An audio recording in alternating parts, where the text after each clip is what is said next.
good.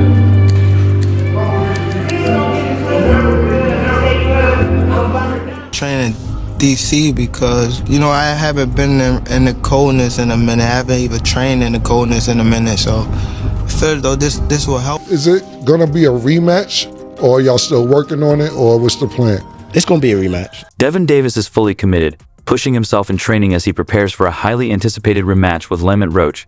With unwavering focus and determination, he's on a mission to prove once again why he's among the elite in the sport. I'm from Baltimore. He's not from DC. That's what I learned.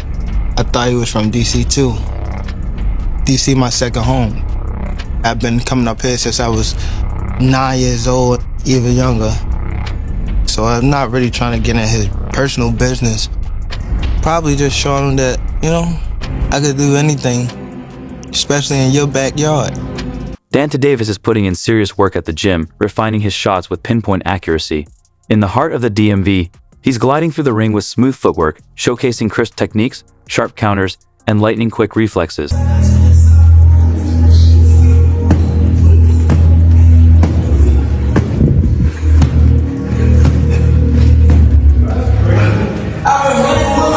Gervonta Davis, the gymnast. Tank Davis is locked in, sparring with intensity and displaying his smooth, precise footwork. He moves effortlessly around the ring, slipping punches with ease and firing back with authority. Every step is deliberate, every punch sharp, a clear demonstration that his speed, skill, and ring IQ are operating on a different level. Stop closing up. Gotta let it go. Keep turning, step around. Keep turning.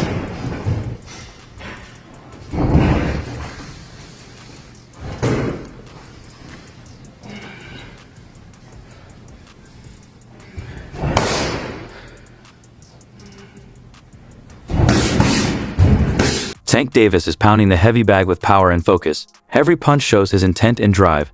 He's trained with purpose, ready to bring that same energy to the rematch and prove himself once again.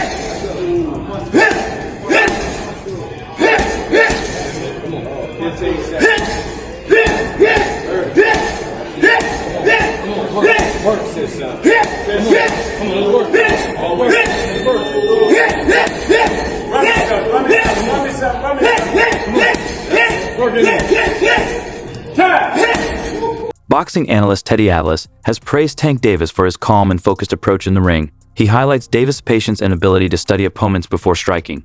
Unlike most power punchers, Davis doesn't rush. He waits for the perfect moment. Atlas calls him a complete fighter, noting his versatility.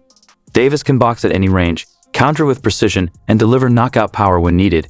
His unpredictable style makes him one of the toughest fighters to prepare for, and one of the best in the game today. He'll try to get to us, but we're going to frustrate him. He doesn't get frustrated. He takes his time. He's deliberate. You know, a lot of times at the beginning, people thought he was just a seek and destroy missile.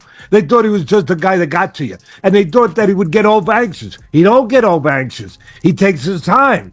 He slowly crosses closes those gaps.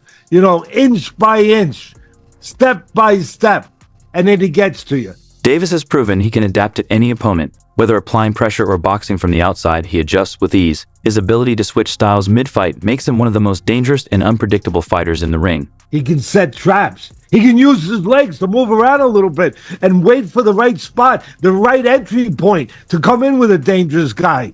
He can do it all, and he can figure it out on the fly with the cerebral part I'm talking about, right? And he's at his prime.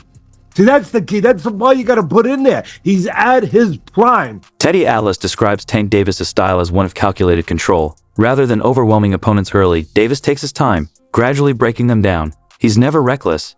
Every move is measured. As Atlas puts it, Davis slowly takes his time before landing the decisive blow. This mix of patience and power makes him a constant threat. Atlas believes Davis is at the peak of his career, physically and mentally. With experience, confidence, and a versatile skill set, Davis has proven he's more than just a knockout artist. He's a complete fighter who can adapt to any challenge in the ring. He reminds me of the old-time janitors, the superintendents in the big buildings, those big buildings, and they had a big brass key ring about this big with 1,000 keys on it. But every key, they knew that key was for a certain door to get into the building. When he's moving around, I'm saying he's the super with that big key ring, and he's looking for the right key to get in the door. You're great with the analogies. I love the analogies. I And love he them. finds the right key. He does. He doesn't walk into a room and like bang, oh my God, I should open that door. And a lot of guys do. Romero walked into that room. Garcia walked into that room, So Yeah. he don't. And that's part of what separates him and makes him a guy that's one of the most complete fighters right now of all time. Davis trains with discipline, often putting in late-night sessions to boost endurance and stay sharp. He works on movement, strength, and accuracy to make sure he's ready when fight night comes. We just go away and be But you specifically. me. First of all, I get a camp house, out here. Like day one in the camp, I start running probably like, it's different times. I might don't feel like running in the morning. I might run at night. It all depends what fits you. Like, I run in the morning. If I don't, I'll run at night. Train probably like 2 or 3. If I want to do something again, I train at night. Or I run. And that'll be it. But when I'm in camp, I really don't go outside. Like, it's hard for me to go outside. So I just be in the gym and home. For a very, very big moment, what is your normal day-to-day like at this time of a camp? I'm also a night person, but I might go to sleep probably around like 3 to 4. Probably wake up probably like 11, get my run in, and then eat, probably lay back down, and then wake up probably like 6 or 7, get my night workout in. Damn, so you're doing 2-a-days at this point, running? During training, Davis shows off his explosive power, landing every punch on the bag with force and precision. The sound of his shots echoes through the gym, a clear reminder of the knockout threat he brings with both hands. In preparation for his rematch with Lamont Roach, Davis is fine-tuning his timing and accuracy, knowing Roach has studied his style. This rematch is personal, and Davis is focused on proving he's the better fighter.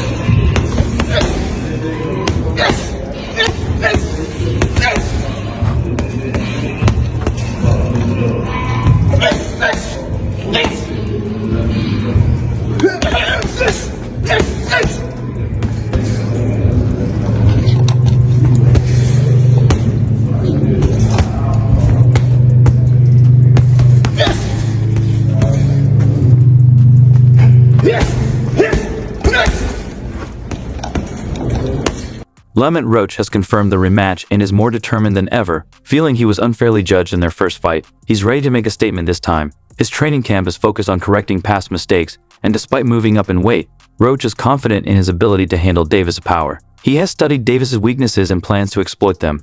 Unintimidated, Roach believes he can pull off the upset in their rematch. I don't know what the just happened. You're a referee. You're biggest. You should have seen what the going on.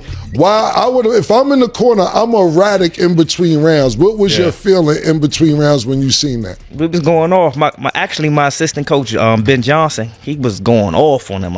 Hey Steve, the fuck wrong with you? He was cursing him out and everything. He was like, that was a fucking down. Yeah, he just stood off and waved us off, and he was like, yeah, because for me, one person would have been having to deal with Lamont, and the other nigga been the whole yeah, 60 that's how it was. seconds. I was dealing with him, and my man Ben was dealing with the rough. Right.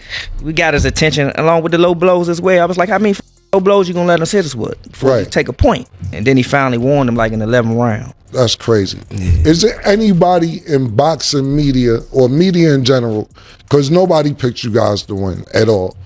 Nobody. I mean, I seen you guys go on promotional tours from whether it was boxing podcast to the Breakfast Club. Nobody picked you guys to win.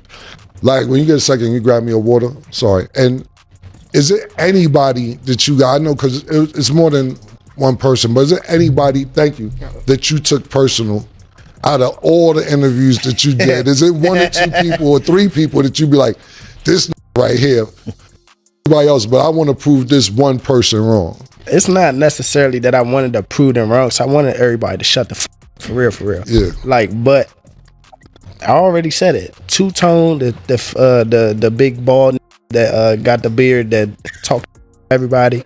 Two-Tone, the showbiz, he already apologized to both of them. Apologized though, Right. but they were dead wrong. They was dead at, and I don't know if y'all know him or y'all familiar with him, but this one Southpaw TV, he be in my DM. You train 6 weeks before the fight, and Floyd Mayweather messed these boxers up thinking that they can only train 6 weeks before the fight and then they'll be good.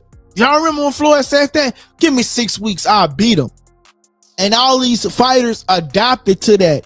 Give me 6 weeks, I'll beat him. Only one that haven't adapted to it, I have to give them props where props is due, is Terrence Crawford. Explain to me how the hell that wasn't a knockdown. That was a knockdown, period. He took a knee for the break. That's a knockdown. You can't pump fake a knockdown. Everybody would be pump faking knockdowns. Y'all gonna be like, Tank was smart for that.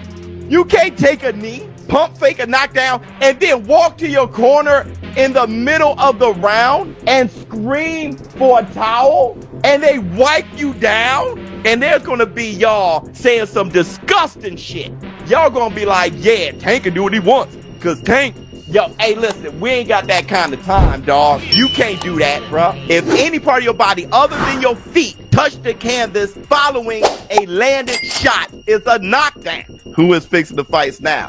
Oh shit. If Devin your God, y'all gotta pay me now. I gotta get the knockout. If not, y'all gonna give it to him. Who is fixing the fights now? This is a secret Lamont Roach knows. Tank can go get you if you're running away, because Tank is very good at knowing the distance where he has most leverage on his punches.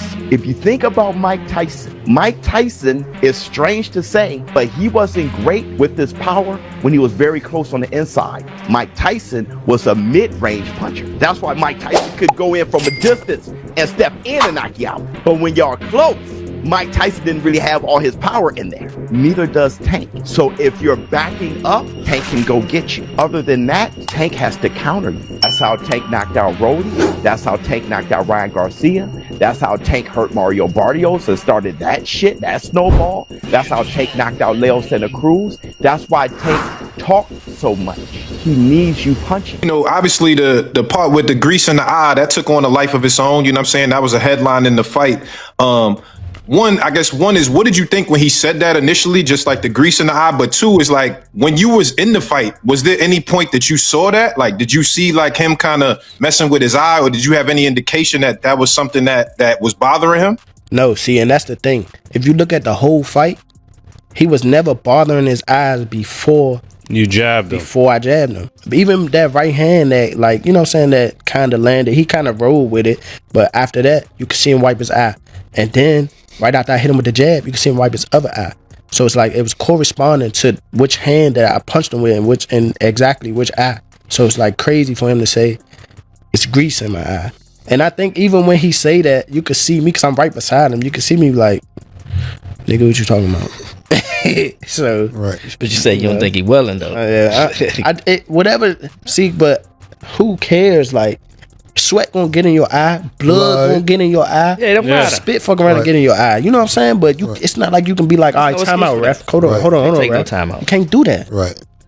Would you be cool with Steve Willis doing the next fight? Hell no. He can't do the next fight. No, he can't do the next fight. Right. No. Pops, it's a no? Hell no. Yeah, fuck that nigga. Yeah. You know how many Coach Ben on him, man. He lucky he ain't running Coach Ben after that fight. But look how many times he fucked the fight up though. Right. The knee, him going to the corner to get assistance, like who knows? Not saying that they did any cheating shit or nothing like that. But like he wiped his face with a towel. You can't do that. Right. You can't do none of that. Right. That's a disqualification. You turned your back on the ref after you took a knee. Usually the ref will be like, all right, he don't want to fight no more. Fight some. We got to talk about it. So Tank officially came out and says that he wants to put this rematch as early as May. Now, if that were to happen, Lamont Roach gets a second time to prove himself. Now, in my personal opinion, his stock has already risen.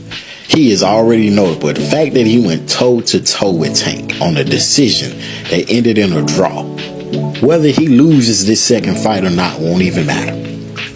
because he's directly in line to go against the Keyshawn Davis, the Shakur Stevensons, and etc., the Devin Haneys, and etc. I can see him moving up and going against Devin Haney or Ryan Garcia or somebody like that. So many people to fight. Lamont Roach has definitely proven himself. But let's talk about something else, and that is the hairstylist situation. In my humble opinion, I believe she should have been quiet.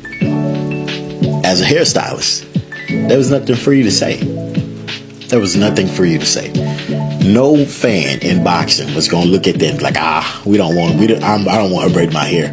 No one would have said that. But she hurt herself when she came out and publicly made multiple claims, got all his receipts that no one needed, no one asked for, saying, oh, this had no grease or oil in it. No one cares. No one cares. Nobody even believes it. Sometimes it's best to remain quiet. But you guys let me know in the comments. Should she have remained quiet, or should she have did what she did, which is spoke up? You let me know.